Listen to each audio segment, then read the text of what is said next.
Welcome to my short YouTube video. I want to make this little video just to prove to myself and maybe you guys as well, the addition of RAM to your system will speed things up. So that makes good sense, and it's not the discovery of the century, but I just wanted to create a benchmark test before and after. So my system currently has 8 gigabytes of the latest DDR4 Ram, 2400 megahertz, and it's known as Ballistix DDR4 Ram. And you can see there that the benchmark testing software that I'm using is NovaBench. It's my base system is got the latest Skylake processor, an i7600 3.4 gigahertz, and it doesn't have an external graphic card, so I'm using the onboard graphics from the Intel chipset, I should say. And the RAM on board is, as I said previously, 8 gigabytes of RAM. So just run the test online, so you guys on the system, so you guys can see this. Let me just close that. So we'll start. So this NovaBench software, it's a well recognized piece of software. It's a freeware. So it'll run various stress tests on the system, and it'll come up with a benchmark for the system. And again, this is a before and after test. So once this test is complete, I plan to shut down the system and to install the new RAM and to see, do we get any measurable benefits.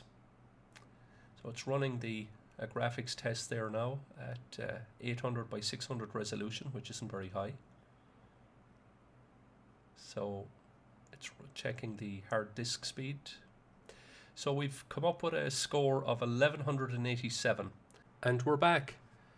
Since the last video, the introduction I've just done, you can see here that the system gigabytes has been increased from 8 gigabytes to 16 gigabytes. And again, just to refresh, this is Ballistix DDR4 Ram 2.4 megahertz, I believe. So run the test and see where we get to. Already I can notice the system is nippier, it's faster, it turns around operations quicker since I upgraded the RAM. So that's just my own personal feelings on this. But let's get the proof.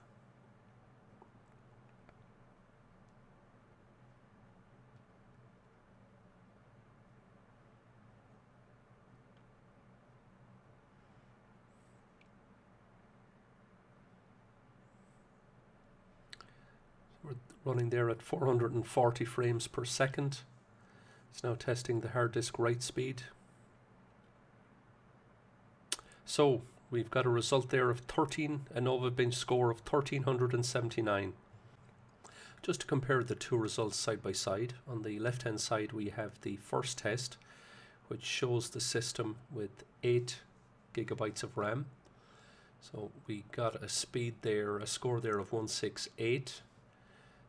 By doubling the RAM to 16 gigabytes, we don't necessarily double the score, but we get the score up to 249. The RAM speed is 6,650 megabytes a second. It's now up to 1,443 megabytes per second, more than double. The NovaBench score, the overall score, goes from 1190 to 1379, very credible increase in performance. The CPU test goes from 887 to 901, so there's a small increase in the CPU test. The graphics score goes from a very impressive 56 to 120. The 3D frames per second from 185 to 370. The hardware tests, a score goes from 79 to 109. The write speeds, the drive write speeds increase from 101 megabytes per second to nearly doubling, 193 megabytes per second. So while the top line score there of 1379 is disguising some very important increases, and this came about just by doubling the RAM from 8 gigabytes to 16 gigabytes using not the fastest DDR4 RAM available, 2400 megahertz DDR4 RAM. So just by adding an additional stick of 8 gigabytes of RAM, we've had some very impressive increases, and already I can notice in the system, as I was saying previously, the system is much nippier, much zippier, boots faster. So all in all, a good result. Very pleased with that result. I suppose it begs the question, if we got that much from increase from going from 8 gigabytes to 16 gigabytes, begs the question, what would happen if we went from 16 to 24 or 16 to 32? Maybe when the budget allow, I will update this video and see what performance increases. Thank you for watching.